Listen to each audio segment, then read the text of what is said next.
This is all the Marvel characters DC tried to copy but miserably failed at. You've probably realized that some DC and Marvel characters have a lot in common. I know that you think that every hero and villain created by Marvel and DC were written by genius original writers, but the reality is that these two rivals have been borrowing ideas from each other for decades now, which means some of our most loved characters are just ripoffs. So let's start off with Human Torch, who was turned into Firestorm in the DC universe. The Human Torch, aka Johnny Storm, gets his powers from cosmic rays, which gives him this new fiery form where he's completely engulfed in flames. The 2005 Human Torch activates his powers by saying "Flame on!"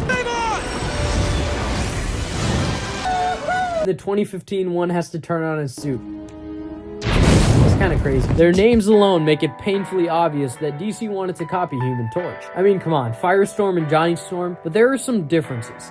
The Human Torch can only absorb heat, and Firestorm can absorb all forms of energy, making him the buffed up version of the Marvel character. Next is Spider-Man. I bet DC was jealous of seeing how well the Spider-Man comics were doing and just had to make their own version of it. That's why Black Spider is DC's attempt at a spider-themed vigilante. Created in 1976, Black Spider was a former criminal who turned into an anti-hero fighting drug dealers. While his name and suit may give off Spider-Man vibes, he's more of a serious Punisher-style character rather than a fun, quippy hero. But that doesn't change the fact that DC wanted to make a spider-based hero and failed terribly. Before we dive into this one, Namor came first. Created by Bill Everett in 1939, Namor is one of Marvel's oldest superheroes.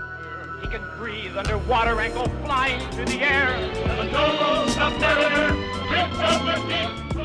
He's the half-human, half-Atlantean ruler of Atlantis, known for his ability to breathe underwater and his little ankle wings that let him fly. He also often fights with both heroes and villains, and he'll do whatever it takes to protect his people of Atlantis, even if it means fighting the surface war. Doesn't that sound like a certain DC character you've heard of? Aquaman is DC's much more famous underwater king. Created in 1941, 2 years after Namor, Aquaman originally started as a pretty generic superhero who could talk to fish, but eventually he turned into a pretty famous underwater hero. Next is Marvel's Red Skull, a Nazi mastermind with a terrifying red skull for a face. DC didn't want to copy that exactly, so instead of making his face red, they made it black and called him Black Mask, a Gotham crime overlord with a charred black skull for a face. Ghost Rider is one of Marvel's most epic characters. First appearing in 1972, Johnny Blaze made a deal with the devil and was cursed with the spirit of vengeance. He rides a fiery motorcycle, swings around a hellfire chain, and has the penance stare, which forces enemies to feel the pain of everyone they've hurt. He's literally a flaming skeleton on wheels. DC saw this and created Atomic Skull in 1970. Instead of a deal with the devil, Atomic Skull got his powers from radiation exposure,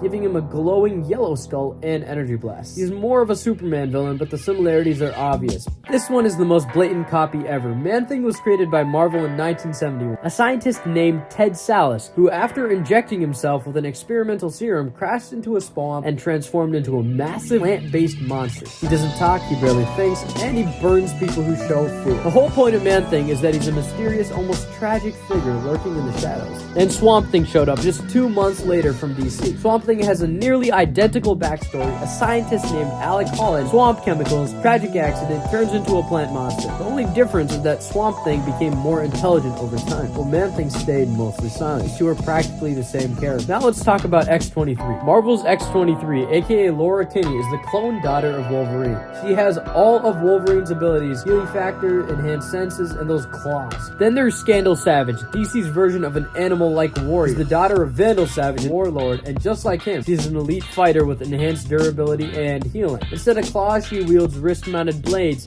which function a lot like X-23's claws. Now for the Fire Demons, because apparently every universe needs one. Marvel's Surtur is a giant world-ending fire demon straight out of Norse mythology. He's one of Thor's biggest threats, wielding a massive flaming sword and destined to bring about Ragnarok. DC's equivalent, Trigon, a demonic overlord from another dimension and father of Raven. Both are ancient, powerful demons. Then there's Marvel's Hydra and DC's Cobra, which are basically the same hidden crime organizations, another snake-themed, world-dominating cult copied by DC. And finally, the most obvious copy on the list, Captain America, the ultimate good guy and America's patriotic hero? DC's answer, General Glory, a superhero who was literally created to parody Captain America. First appearing in 1991, General Glory is basically a more over-the-top, cheesy version of Cap, completed with exaggerated patriotism and corny one-liners. He was originally meant to be a joke, but I think DC saw Captain America and wanted their own version of him. General Glory has a more mystical origin and isn't as well known, but the inspiration is painfully obvious. And that's all for the characters DC copied from Marvel after realizing how much better Marvel is than DC.